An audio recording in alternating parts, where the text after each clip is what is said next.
hope you all are good and happy. So today we are going to begin with the lesson number 6 of your class 3 English, that is the ellipse and the shoemaker. So let's begin with this lesson. There was once a shoemaker who was very poor. एक बार एक shoemaker था जो shoes बनाता था, वो बहुत ज़्यादा poor था.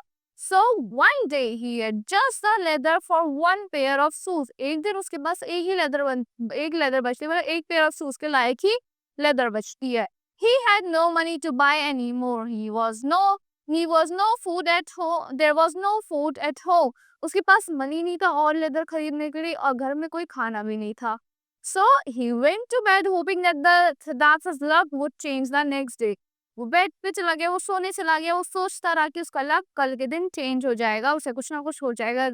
When he woke up the next morning, there was a surprise on the floor of a lovely pair of shoes. So जब वो मॉर्निंग में उठा तो क्या होता है, उसे एकदम सरप्राइज मिलता है. जब फ्लोर पे क्या रखा था, एक लवली पेयर ऑफ शूज रखे हुए थे.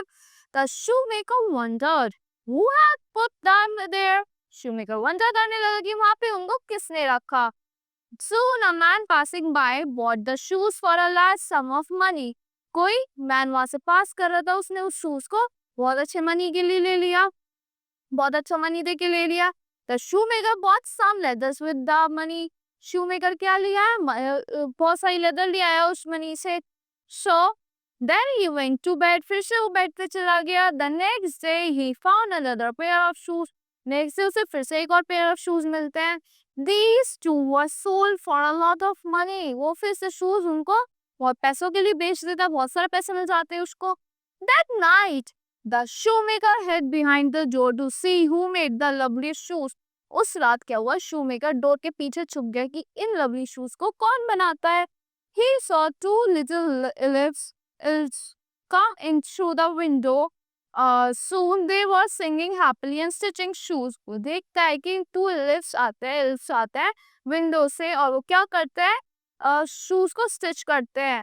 They wore torn clothes and had no shoes. वो फटे हुए कपड़े पहन गए, उन पे कोई शूज ही नहीं थे. So the shoemaker wanted to thank elves. shoemaker जो था elves को थैंक करना चाहता है. आपको पता है elves कौन होते हैं? They are the small creature with pointed ears who have magical powers. इन पे magical powers होती हैं.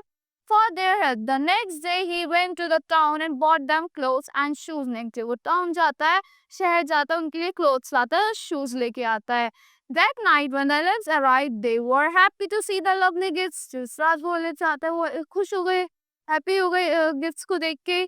They were also happy that the shoemaker did not need them anymore. वो इसलिए भी खुश हो गया, अब shoemaker के पास काफी पैसा है, उनसे उनकी नीड नहीं है. So they went off to find other shoemaker who needed their help. तो फिर वो ढूंढने निकल जाते हैं किसी और shoemaker को जिनको उनकी help की need होती है. So that's all for this story. I hope you all like the explanation of this story. Thank you and have a great day.